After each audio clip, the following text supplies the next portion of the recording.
in most cases, I would think of a couple better ways to go, what I would consider to be better ways. In your case, being a longtime racer, you know yourself well, you're fast, you can probably, it sounds like you can handle a lot of volume. I think this might actually be a workable idea because basically you're talking about doing a base phase and then doing a 16-week build phase, which doesn't have to be 3 on 1 off. It could be 2 on 1 off, and you're a master's rider. I would recommend that. I mean, you're a master's rider. You could be 30 years old. You could be 60 years old. I don't know.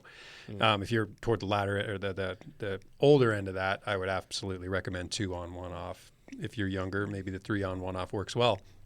But 16 weeks of building could actually work for an athlete who's this experienced and can tolerate this much volume.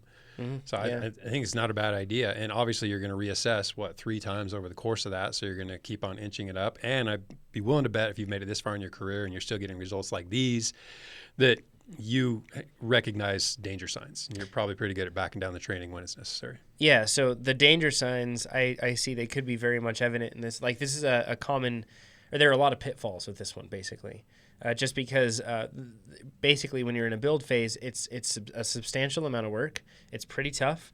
And when you're building for 3 Build's on, 1 off. Arguably the toughest part. I mean, it's almost always the highest volume. So it's the most training volume, the most training stress you're going to dump on yourself. I mean, once you get into specialty, it gets a little more specific and tones down a bit in terms of overall weekly stress. Yeah. And then, of course, base is just the most friendliest of the versions because we're preparing the motor. And I see people, if they more commonly, because Mark is far above average in this respect. If he's finishing very far above average in terms of his physiological capabilities here. But more commonly, you'll see if a person does this sort of thing, it'll get very hard to be able to continue to absorb those adaptations. It's a long time to load. Yep. So you'd have to be careful with it. But again, I'm guessing he has enough experience to recognize when that loading isn't paying off. On the flip side of that, just in the forum last night, I answered a question, forum at TrainerRoad.com.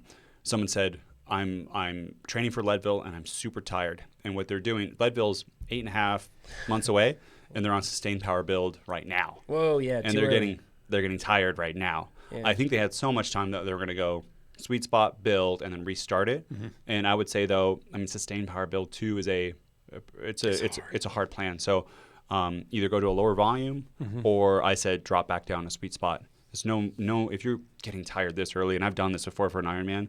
8 months out, it's so hard. You should be chomping at the bit right now. For 8 months. I might bench an athlete if him or her is that he or she is that far out and already fatigued.